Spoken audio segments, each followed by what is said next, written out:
మీకు ఇంకోసారి చెప్తాను. అయితే స్త్రీ విషయంలో నా అభిప్రాయం ఏమిటి నా అభిప్రాయం? ఆవిడే బలమైన శక్తి. ప్రణాళిక మొత్తం స్త్రీ స్వారూప్యమే అంటాను నేను. వెన్నుపూస లాంటిదన్నమాట పని మొత్తానికి. అలాంటి స్త్రీని బైబిల్ ఎందుకని బలహీనమైన ఘటం అనింది? సింపుల్ చెప్తాను. స్త్రీకి కావాల్సింది ఏమిటంటే కన్సెంట్ చేసేవాళ్ళు కావాలి. తను ఏదైనా పని చేస్తే శభాష్ అనేవాళ్ళు కావాలి. ఒకవేళ కూర చేసినా అది ఎలాగున్నా సరే బాగుందనేవాళ్ళు కావాలి. తనకేదైనా ఆలోచన వస్తే ప్రోత్సహించే వాళ్ళు కావాలి. బాధ వస్తే పంచుకునే వాళ్ళు కావాలి. ఏదైనా సరే చెప్తే వినేవాళ్ళు కావాలి. ఏం చెప్పినా ఎస్ ఓకే అవును. ఒకవేళ స్త్రీ బాధపడుతుందనుకో పక్క నుండి కన్నీళ్ళు దుడిచే వాళ్ళు కావాలి. బాధని షేర్ చేసుకునే వాళ్ళు కావాలి. సంతోషంగా ఉందనుకో ఆ సంతోషాన్ని పంచుకునే వాళ్ళు కావాలి. అవసరం ఉందనుకో తన అవసరత కోసం ఎంతైనా తెగించి కష్టపడే వాళ్ళు కావాలి. ఇంతకు మించి స్త్రీకి ఇంకొక కోరికే లేదు. మనకేమనిపించింది? ఇంతకు మించి ఇంకేముంది సార్ అని అనిపించింది మనకు. ఒక మాట చెప్తాను. ఎప్పుడైతే కన్సెంట్ దొరకదో, ఎప్పుడైతే ఏడుస్తున్నప్పుడు ఓదార్పు దొరకదో, ఎప్పుడైతే ఏదైనా పని చేసినప్పుడు అప్రిషియేట్మెంట్ దొరకదో, ఎప్పుడైతే ఏదైనా కావాలనుకున్నప్పుడు సాధించలేకపోతుందో, ఎప్పుడైతే తను సరదాగా ఉండాలనుకున్నప్పుడు దొరకదో, తన మనసులో ఉన్న ఫీలింగ్స్ అన్ని పంచుకోవాలనుకున్నప్పుడు దొరకదో, అప్పుడు స్త్రీ ఏం చేస్తుందంటే ఒంటరిగా దిగులు పడుతూ ఉంటుంది కదా, అది కొంచెం సాగిద్ది. ఆ టైంలో సాతానుగాడు ఎంటర్ అవుతాడు. ఎవరినో ఒకరిని పంపిస్తాడు.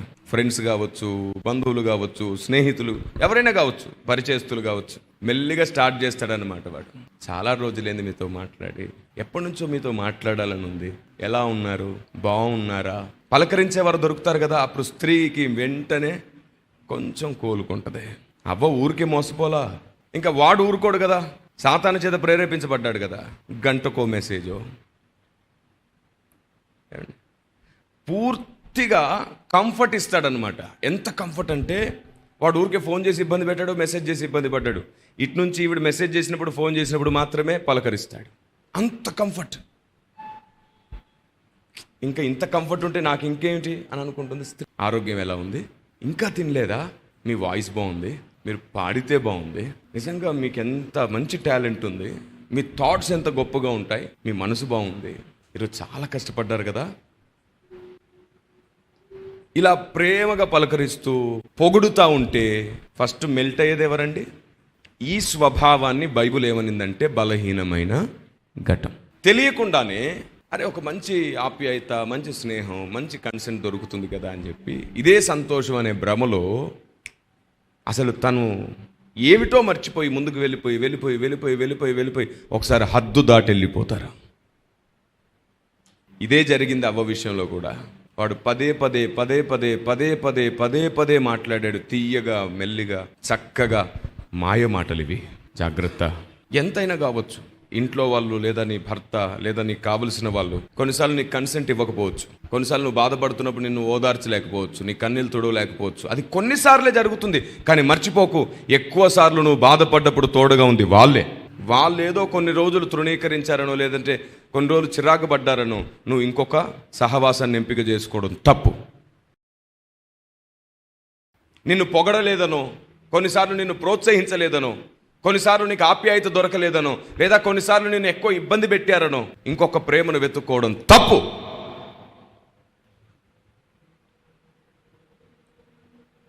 సాతాను నీకు తెలియకుండానే నిన్ను టైంపాస్లోకి లాక్కెళ్ళిపోతాడు.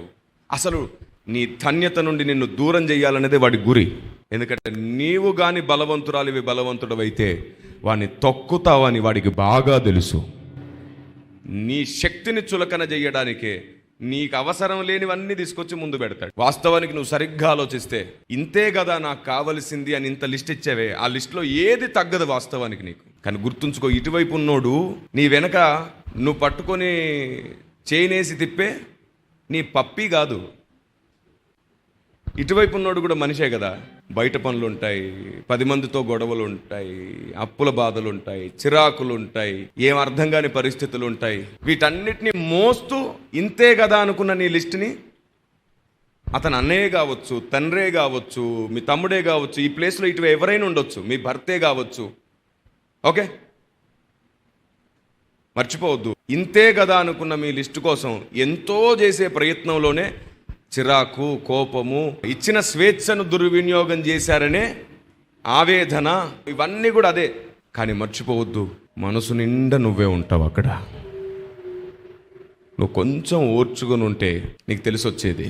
మీకు మళ్ళీ చెప్తున్నాను, మీ మనస్సు క్రీస్తుతో ఉన్నప్పుడు, క్రీస్తు ఒక్కరోజు మీకు సందేశం ఇవ్వకపోయినా మీకు ఎలా ఉంటుంది? ఆకాశం భూమి తలకిందులు అయిపోతుంది.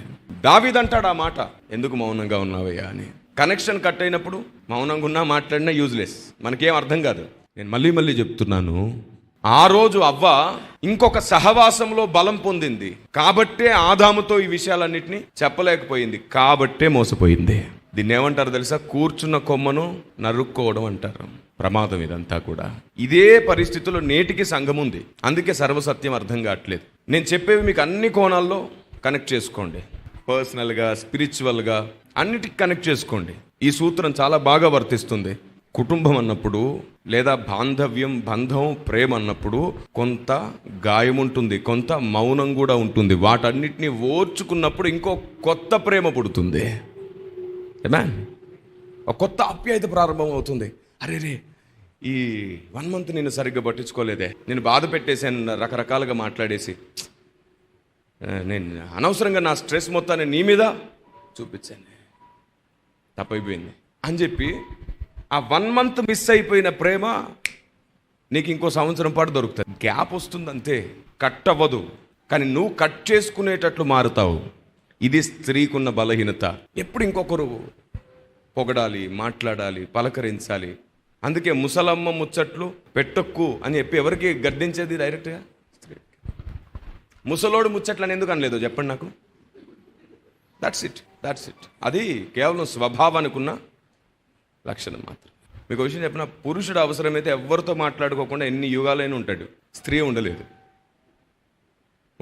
నెవర్. కొద్దిసేపే ఉండగలదు అలిగినప్పుడు. నాతో మాట్లాడకండి. ఎందుకో తెలుసా? ఎవరెన్నన్నా క్షమించే గుణం మీకే ఫస్ట్ వస్తుంది. మీరు ఉండలేరు, మౌనంగా ఉండలేరు. ఎన్నన్నా సరే మీ మనసంతా కూడా క్షమించి మరలా ఎప్పటిలాగా కలిసిపోదాం, బాగుందామని అనుకుంటారు మీరు. కానీ గుర్తుంచుకోండి, కొమ్మ విరిగిన తర్వాత అసలైన చెట్టు దగ్గర నుంచి కొమ్మ విరుచుకొని నకిలీ చెట్టుకు అంటుకట్టబడితే సారం రాదు, రోగం వస్తుంది. అంటే అర్థం ఏమిటి? ఎండిపోతుంది, ఫలం రాదు. క్రీస్తుకు వేరై మనం ఎలా ఫలించగలం? ఎందుకు ఈ ప్రస్తావన మీ ముందుకు వస్తుందంటే, నిన్ను దేవుడు హెచ్చించే కాలానికి ముందు సాతాను నీ మీద చేస్తున్న దాడది. కావాలని నిన్ను సాతాను డైవర్ట్ చేశాడు, నీ టైం వేస్ట్ చేస్తున్నాడు. నీ మైండ్ ఇప్పటికీ స్టిల్ ఈ రోజుకి సాతాను నిన్ను ఇంకా శోధిస్తూనే ఉన్నాడు. అవ్వ ఆ రోజు చేసిన పెద్ద మిస్టేక్ ఏమిటంటే, వాడి మాయ మాటల్లో పడిపోయింది.